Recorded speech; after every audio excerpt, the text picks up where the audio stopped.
Hey guys, welcome to my new vlog. आज हम जिस गाड़ी का डिस्कशन करने वाले हैं वो है भाई मिडिल क्लास की dream bike, dream racing bike.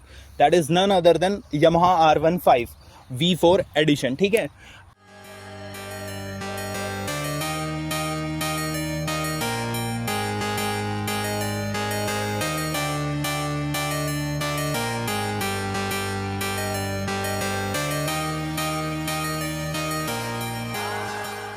हाँ। सो फाइनली अभी अपने नेक्स्ट सेक्शन में अपन बात करते हैं कि गाड़ी के रिच हिस्ट्री के बारे में। गाड़ी फर्स्ट टाइम कंपनी ने लॉन्च करी थी 2007 में यामाहा R15 YZF V1 करके। ठीक है, उस टाइम कंपनी को कोई आइडिया नहीं था कि ये मास्टरपीस बनेगी और 1 मिलियन यूनिट्स का मतलब यूनिट सेल कर पाएगी। ठीक है, तब उन्होंने गाड़ी को बहुत मिनिमम फीचर्स के साथ निकाला था। कोई एरोडायनेमिक्स नहीं थी और इवन टायर्स भी रेसिंग नहीं थे। तब 100/80 टायर्स उन्होंने लॉन्च किए थे। पावर भी सिर्फ 17 PS रखी थी और जो है वेट भी बहुत कम था। फिर जब उन्होंने सेकेंड टाइम V2 अपग्रेड किया, मतलब वर्जन 2 लॉन्च किया, तब उन्होंने यहाँ पर एक अपग्रेड किया जो कि आप देख सकते हैं, स्प्लिट सीट का कंसेप्ट लेकर आए वो।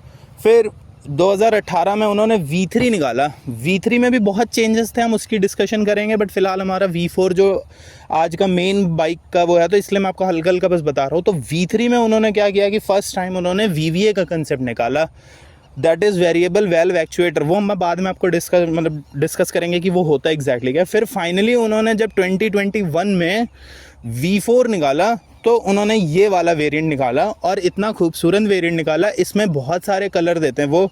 फिर उन्होंने बाद में एक और वर्जन अपग्रेड निकाला जिसमें V4 और V4M सीरीज़ निकाली। हम अब उसके 1 by 1 कलर्स की बात करेंगे और कौन सा कलर कितने का आता है, कितना ऑप्शन, कितनी प्राइस है उसकी, वो सब डिस्कस करेंगे। V4 में इन्होंने दो सीरीज़ दिए, एक V4 नॉर्मल और एक V4M दिए। ठीक है, फिर आती है सबसे पहले V4 में आपको 5-6 कलर ऑप्शंस मिलते हैं। सबसे पहले अगर मैं प्राइस रेंज वाइज बात करूं तो मेटालिक कलर शुरू होता है जो कि रेड शेड में आता है गाड़ी का। तो अगर आप उसको देखोगे तो उसकी प्राइस स्टार्ट होती है 2,18,000 से। फिर नया आता है ब्लैक इंटेंस आता है, वो आपने देखोगे ब्लैक कलर और गोल्डन एलॉय व्हील्स के साथ आता है, तो वो 2,19,000 का आता है। फिर थर्ड वेरियंट ऑप्शन आता है, आपको मिलता है वाइट ऑप्शन मिलता है, मेजेंटा रिडम मिलता है और एक आपको रेसिंग ब्लू मिलता है। वो उसकी प्राइस आती है 2,23,000। ठीक है, ये हो गया आपका V4 सीरीज़ की बात। हाँ, V4 में जो 3 कलर हैं, उन 3 कलर में से सबसे पहला कलर आता है V4M। वो आपको ग्रे की शेड में मिलेगा जिसकी प्राइस रेंज स्टार्ट होती है 2,36,000 अप्रॉक्स से। फिर नेक्स्ट आता है मोटो GP एडिशन। आपको मोटो GP एडिशन में पूरी बॉडी में मॉन्स्टर और काफ़ी अदर कंपनीज़ के रेसिंग ब्रांड्स के स्टिकर्स मिलेंगे। और फाइनली आपको मिलता है Yamaha V4M carbon fibre addition, जो कि आज हमारे सामने है टेक्निकल डिस्कशन के लिए। ठीक है, ये गाड़ी की प्राइस है 2,46,000। अब इस गाड़ी में ऐसा क्या डिफरेंस है जो प्राइस में ये काफ़ी मतलब 20-30 हज़ार महंगी है। तो जो मोस्ट इंपॉर्टेंट है कि ये सारी सीरीज़ में सिर्फ इस बाइक के पास जो है GPS एंड नेविगेशन का फीचर है, बाकी किसी भी आपको वेरिएंट में किसी भी कलर में आपको ये फीचर नहीं मिलने वाला है। तो भाई अब अपन चलते हैं गाड़ी के 1 by 1 पार्ट डिस्कशन पे। सबसे पहले डिस्कस करते हैं front look and front wheels. ठीक है, तो जो आप सबसे पहले देख सकते हो कि ये आपको 17 इंच का फ्रंट व्हील मिलता है जो कि 100/80 सेक्शन का है। ठीक है, उसके बाद अगर आप देखोगे तो आपको बाइब्रीज के डबल पिस्टन सिलेंडर वाले 280 डिस्क ब्रेक मिलती हैं। ठीक है, नेक्स्ट चीज़ आप जो देखोगे कि आपको इसमें USD फोक मिलती है जिसका ट्रेवल 130 mm है, मतलब ये 130 mm तक का गड्ढे का शॉक एब्जॉर्ब कर सकती है ईजिली। और जो V3 से V4 एक अपग्रेड है वो ये है कि उन्होंने कलर चेंज करके इस बाइक में इसको गोल्डन कर दिया। तो एक ये जो है इसके लुक को काफ़ी ऐसा अच्छा सा बनाती है। और उसके बाद अगर आप LED इंडिकेटर्स देखेंगे तो यहाँ पर LED इंडिकेटर्स आपको दिए हैं, DRL यहाँ पे दिया है। और अगर आप हेडलाइट्स की बात करें तो आपको यहाँ पे class D by functional LED headlights मिलती है। और अगर मैं आपको बताऊँ तो class D by functional headlights क्या होती हैं, बेसिकली इसमें क्लास D एक पैरामीटर है जो कि एक स्टैंडर्ड को डिनोट करता है, और बाई फंक्शनल होता है कि same headlight can work as a low beam and high beam both. ठीक है, तो ये हो गई इसकी फ्रंट प्रोफाइल। बाकी आप इसमें देख सकते हैं कि आपको यहाँ पे मिरर्स इस प्रकार कुछ मिलते हैं, आप इसको ऊपर नीचे अपने हिसाब से एडजस्ट कर सकते हैं इस टाइप से। तो एक ये पार्ट है बाइक का। सो अभी चलते हैं अपनी बाइक के पीछे वाले पार्ट में। यहाँ पे आप सबसे पहले स्टार्ट करते हैं कि आप यहाँ पे देखो नंबर प्लेट के साथ आपको यहाँ पर रिफ्लेक्टर्स मिलेंगे और फिर आपको इंडिकेटर्स भी मिलेंगे यहाँ पे, ठीक है। तो इंडिकेटर्स एलईडी हैं दोनों के दोनों, और एक खूबसूरत सी ब्लैक एग्रेसिव सी रेड लाइट आपको ब्रेक लाइट मिल रही है, ठीक है। फिर अगर अपन टायर की तरफ चलें तो टायर है इसका 140/70 का टायर है, ठीक है, और 17 इंच के टायर हैं, ठीक है। और अगर अपन डिस्क ब्रेक की बात करें तो डिस्क ब्रेक यहाँ पर आगे के कंपैरिजन में काफ़ी छोटी है, एंड दैट इज़ 220 mm की डिस्क ब्रेक है, जिसको सिंगल बाइब्री पिस्टन वाला जो ब्रेक्स है वो डिस्क ब्रेक्स हैं इसमें, ठीक है। उसके बाद आप एग्जॉस्ट देख सकते हो इधर बाइक के। तो अब चलते हैं भाई इस बाइक के सबसे इम्पॉर्टेंट पार्ट पे, या किसी भी बाइक के जो सबसे इम्पॉर्टेंट पार्ट होता है, दैट इज़ इंजन, ठीक है। तो इसका इंजन है जो कि है 155 सीसी का सिंगल सिलेंडर 4 वेल्व से इंजन है, ठीक है। अभी इसका जो 4 वेल्व इंजन है वही इसको एक मतलब लाइक सबसे इसका बेस्ट फीचर है, क्योंकि इसमें VVA के फीचर के साथ ये 4 वेल्व्स आते हैं, जिसमें कि लोअर स्पीड पे आपको 2 वेल्व्स ही एक्टिव मिलते हैं, और हायर पावर पे हायर स्पीड्स पे वो चारों वेल्व्स एक्टिवेट हो जाते हैं, और more fuel injection and more power. So basically जब आप इस गाड़ी को हाई RPM पर लेके जाओगे और या हाई स्पीड पे लेके जाओगे तो ये सच में एक मतलब रेसिंग बाइक में कन्वर्ट हो जाती है पूरी की पूरी, ठीक है।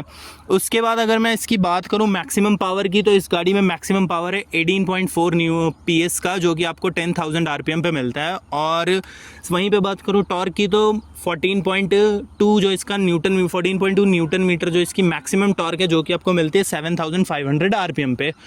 और ये रही इसकी इंजन की बात। लेकिन हाँ, इस गाड़ी की मतलब लाइक एक जो सबसे ख़ास बात है कि ये गाड़ी आपको 155 सीसी होने के बावजूद जो है KTM की काफ़ी गाड़ियों को पीछे कर देती है, जो कि 200 सीसी सेगमेंट में भी आती हैं, उनको तक को पीछे कर सकती है। तो ये मैं कह सकता हूँ ये गाड़ी जो Yamaha R15 है ना, इसको इसने वर्जन बाय वर्जन जो है ऐसा अपग्रेड किया कि नाउ मतलब काफ़ी खूबसूरत बाइक बना दी है इसको फाइनली R15 ने।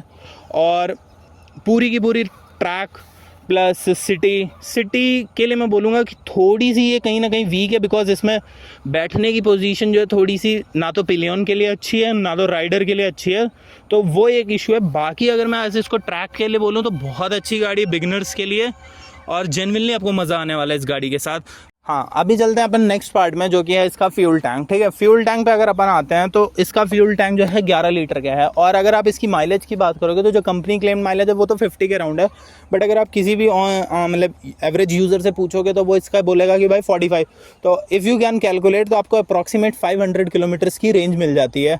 और अगर मैं आपको ये कहूँ कि आप गाड़ी पर आइए, आपको और भी चीज़ें दिखाता हूँ जो कि इंस्ट्रूमेंटल क्लस्टर वगैरह है, तो आपको वो दिखाता हूँ। सबसे पहले अगर मैं आपको दिखाऊं इस गाड़ी पे, तो आपको मतलब इस गाड़ी में जो सबसे पहली एक चीज़ जो मिसिंग थी वो थी 3D बैजिंग। तो अभी आपको दिखेगा कि यहाँ पर फ्यूल टैंक पे भी Yamaha ने पहली बार 3D बैजिंग दी।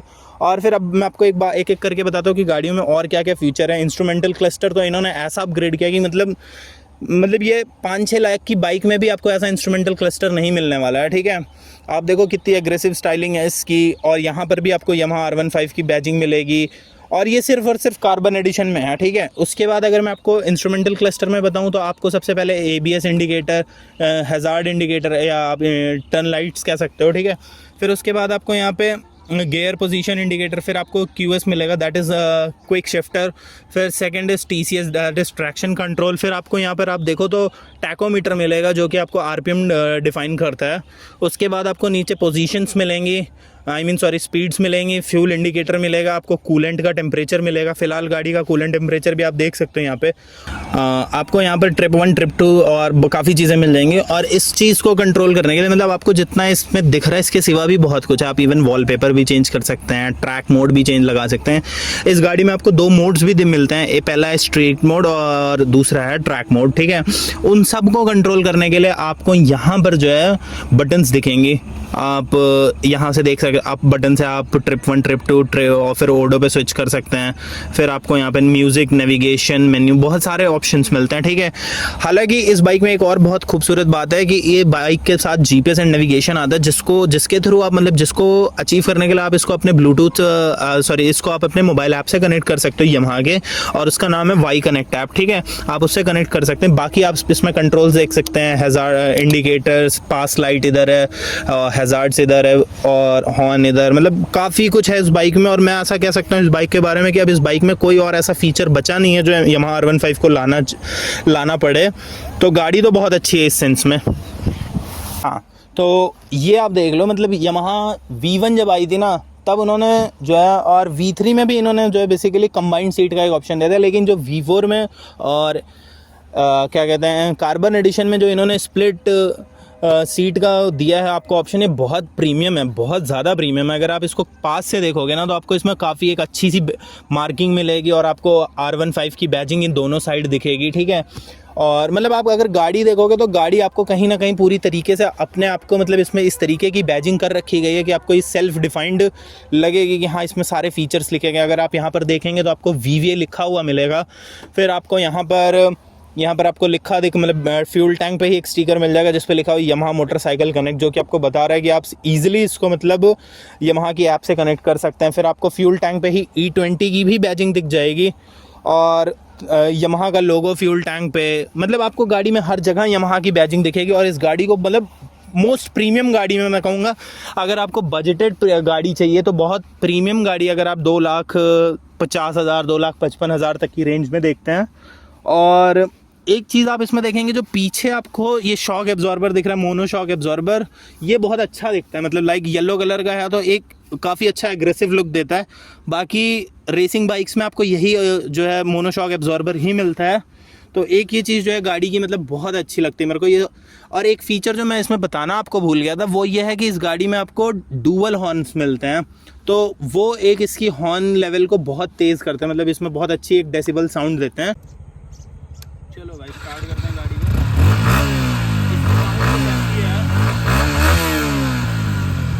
सो फाइनली अभी एक अपनी बाइक में एक और चीज़ की डिस्कशन कर लेते हैं, दैट इज़ डायमेंशन।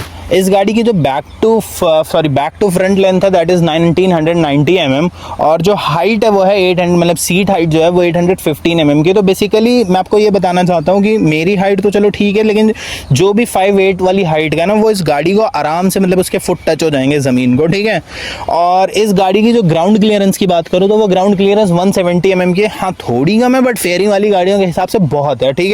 तो आपको ये ऑफ रोडिंग में हो सकता है थोड़ा ऐसे आपको एक दो जगह परेशान करे, बट सड़कों पे और ट्रैक पे एक बहुत ऐसा मतलब बहुत सही ग्राउंड क्लियरेंस है। हाइट भी काफ़ी अच्छी है और वेट तो बहुत कम है इस गाड़ी का, लाइक 142 का है। तो आप देख सकते हो मैं ईजिली इस गाड़ी को अपने पैरों से ही हिला डुला के कंट्रोल कर पा रहा हूँ, ठीक है। तो एक ये चीज़ थी जो डायमेंशन के बारे में आपने बात करी। तो फाइनली अभी अपन अपने व्लॉग के लास्ट पार्ट में हैं, जिसमें अपन थोड़े से मतलब स्कोप ऑफ द इम्प्रूवमेंट्स बताते हैं इस गाड़ी में कि कहाँ कहाँ इम्प्रूवमेंट है। वैसे तो मैं कहूँगा कि Yamaha R15 ने इस गाड़ी को पूरी तरीके से अपग्रेड कर दिया। ऐसे काफ़ी फीचर्स हैं जो इस गाड़ी में लाइक मतलब 5, 6, 7, 8 लाख वाली गाड़ियों में नहीं मिलते हैं, बट स्टिल कुछ फीचर्स हैं जो हमको लगता है शायद अपग्रेड करने की टाइम है। जैसे कि इसमें 155 सीसी का इंजन, मतलब इसको जो है एक आप इसको अपग्रेड करके 250 तक कर सकते हैं, क्योंकि अभी 155 सीसी की मतलब पावर तो काफ़ी है, बट ऐसे नीड है कि आप 250 सीसी में जाएं। दूसरा कि जैसे 155 सीसी का ही इंजन है तो उसकी वजह से इसके जो साउंड है ना वो अच्छी नहीं लगती आजकल काफ़ी कस्टमर्स को, तो वो थोड़ी सी और लाउडी और एग्रेसिव होनी चाहिए, एक ये चीज़ है। बाकी पोस्चर तो भाई मतलब ऐसा है कि अगर आप सिटी में तो नहीं चलाने लायक है ज़्यादा देर तक ये गाड़ी। ऑनेस्टली मैंने अभी थोड़ी देर पहले चलाई है और मैं इस गाड़ी को पिछले 3-4 दिनों से चला रहा हूँ। तो इसमें हाँ आपके कलाइयों में यहाँ पर और शोल्डर में फ़िलहाल नहीं, लेकिन यहाँ पर और आपकी कलाइयों में दर्द होता है स्टार्टिंग में, ये सच्ची बात है, ठीक है। तो फ़िलहाल अपनी गाड़ी का यही एक आज का मतलब एक रिव्यू वीडियो था, एक टेक्निकल डिटेल वीडियो थी इसमें। बट मैं अगर आपको कहूँगा कि हाँ फाइनली अगर एक कंक्लूजन निकालूँ तो आपको यही कहूँगा कि अगर आप 260 रुपीज़ तक का आपका बजट है तो आप इस गाड़ी को चूज़ कर सकते हैं। और अगर आप एग्रेसिव स्टाइलिंग पसंद करते हैं तो आप एक यंग एज के हैं तो आप डेफिनेटली इस गाड़ी की तरफ जा सकते हैं। बट अगर if you are going to find some kind of comfort तो आपको मेरे हिसाब से ये गाड़ी अवॉइड करनी चाहिए। आप फिर उस केस में कंफर्ट के लिए किसी दूसरी गाड़ी पे जा सकते हैं। और ख़ासकर अगर आपको पिलियंस के साथ ट्रैवल करना है तो डेफिनेटली इस गाड़ी के साथ मजेद, आप दोनों के लिए प्रॉब्लम है। बट अगर हाँ आपको स्पीड पसंद है, एग्रेशन पसंद है, तो this is for you. You can definitely go for it. This is perfect bike for you. So इसके साथ ही अपन चलते हैं अपने व्लॉग को एंड करते हैं। Thank you for watching my vlog.